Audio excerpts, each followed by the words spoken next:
Bonjour Tristan Delaunay. Bonjour. Je rappelle que vous êtes le fondateur d'Atimis Gestion. Les performances 2014 d'Atimis sont bonnes. Quel a été votre positionnement? L'année 2014 a été particulièrement compliquée pour les investisseurs. Les stratégistes les ont égarés en dehors des meilleures classes d'actifs de l'année, à savoir les actions américaines et les obligations d'État. Grâce à notre diversification systématique, nous avons réussi à profiter de ces classes d'actifs et également à éviter certains pièges de l'année 2014, comme le secteur des matières premières ou certains pays émergents comme le Brésil ou la Russie.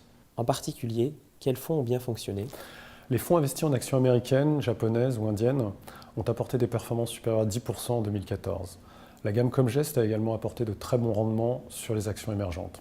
Enfin, les stratégies de niche, comme par exemple les petites actions françaises avec indépendance et expansion, ou le crédit européen investi en subordonnées bancaires avec le fonds Gamstar Credit Opportunities, ont délivré également des performances à deux chiffres en 2014.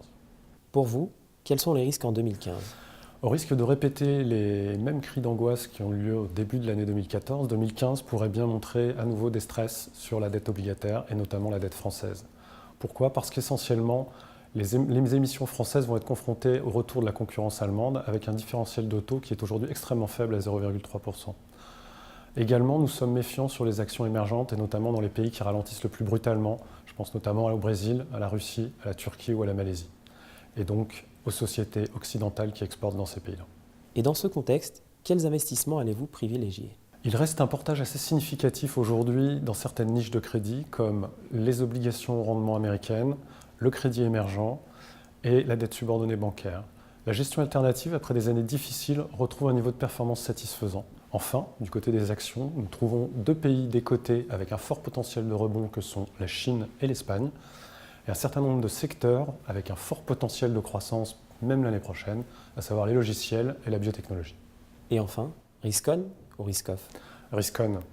L'opportunité de demain vient du risque d'aujourd'hui. Les secteurs décotés que l'on peut observer aujourd'hui sur les indices actions sont extrêmement nombreux parce qu'en 2014, ils n'ont pas progressé. Nous pensons notamment au secteur bancaire, aux valeurs industrielles, aux valeurs technologiques et au secteur de la consommation. Merci Tristan Delaunay.